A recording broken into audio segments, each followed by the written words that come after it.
तो नमस्कार दोस्तों, आप सभी का मेरे स्टेप अप यूट्यूब चैनल पे स्वागत है। तो आज हम पढ़ने वाले हैं आर्टिफिशियल इंटेलिजेंस सिस्टम का next topic, area and domains of artificial intelligence. Okay, तो चलिए स्टार्ट करते हैं। AI include work in following areas: natural network, neural network, perspective system, learning, robotics, natural language processing. तो ये इसके एआई इस 4 क्षेत्र में वर्क करते हैं। तो सेकंड पॉइंट है application perspective. AI can be categorise into 3 areas. मतलब एप्लीकेशन के पर्सपेक्टिव से एआई 3 एरियाज में डिवाइड किया जाता है। पहला है कॉग्निटिव साइंस, दूसरा है रोबोटिक्स एंड तीसरा है नेचुरल इंटरफेस। तो चलिए देखते हैं कॉग्निटिव साइंस में क्या है। Cognitive science application AI involve study how human brain work, how we think and learn. मतलब ह्यूमन कैसे सोचते हैं और कैसे नए नए तौर तरीके सीखते हैं, ये कॉग्निटिव साइंस से एआई को समझता है। तो कॉग्निटिव साइंस में भी 3 टाइप्स आते हैं: expert system, adaptive learning system and neural network system. तो चलिए अभी हम ये तीन बातें अच्छी तरह से देखते हैं।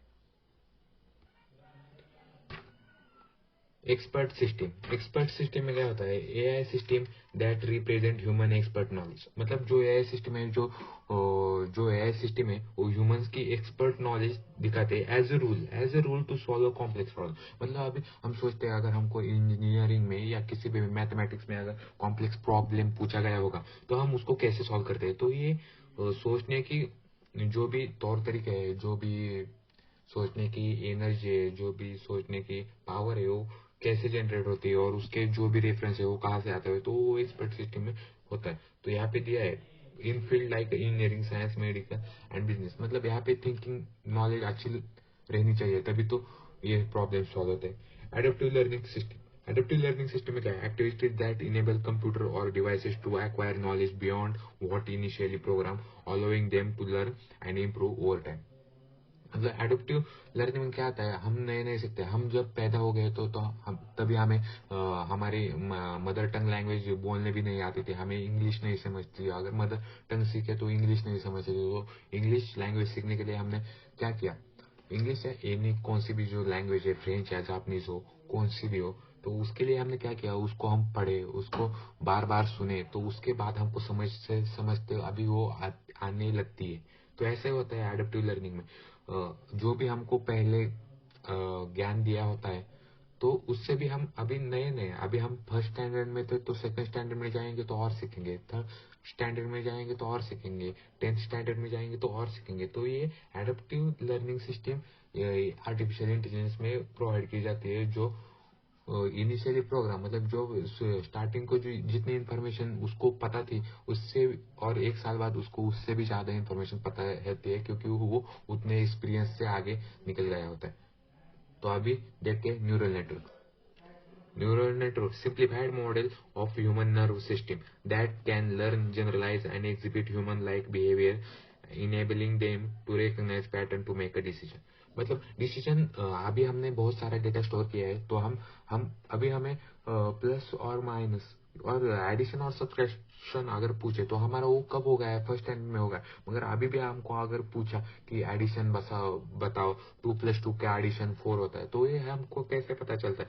तो हमें हमारा जो न्यूरल नेटवर्क है वो उस जो भी हमने स्टोर किया है दिमाग में कि एडिशन मतलब प्लस साइन है, तो उसका एक इंटीजर दूसरे इंटीजर में ऐड करने के बाद जो आंसर आता है वो आता है।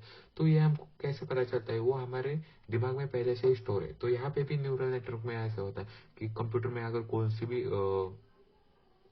तौर तरीके या कौन सी भी सिस्टम या एल्गोरिथम स्टोर होता है, तो हम जब भी कॉल करेंगे तो वो उस न्यूरल नेटवर्क के थ्रू वहां तक पहुंचता है और उसको समझ के खुद आंसर देता है। तो ऐसा होता है कि वो डिसीजंस लेता है, रिकॉग्नाइज पैटर्न, मतलब कौन से पैटर्न में आंसर देने का है, कौन से पैटर्न में क्वेश्चन पूछा गया है, उससे वो डिसीजंस लेता है।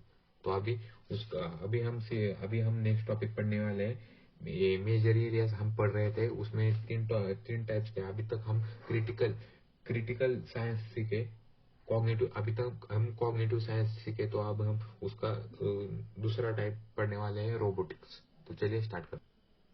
तो robotics are computer control device that human like physical capability, मतलब रोबोट के पास हैंड है, लेग है, वो रन कर सकता है, वो कोई भी चीज उठा सकता है, मतलब उसके पास फिजिकल कैपेबिलिटीज है, तो उसको हम रोबोट्स बोलते हैं। Major application of robot include engineering and physiology where the robot are design with capabilities such as vision, touch,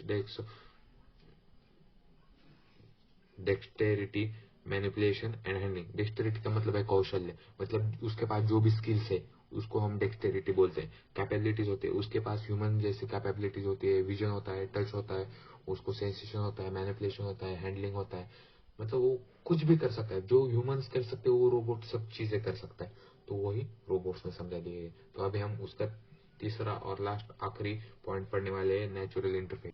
तो नेचुरल इंटरफेस क्या होता है? नेचुरल इंटरफेस मतलब वो हमारे जैसे दिखना। Natural language processing enables user to communicate with computer in various languages.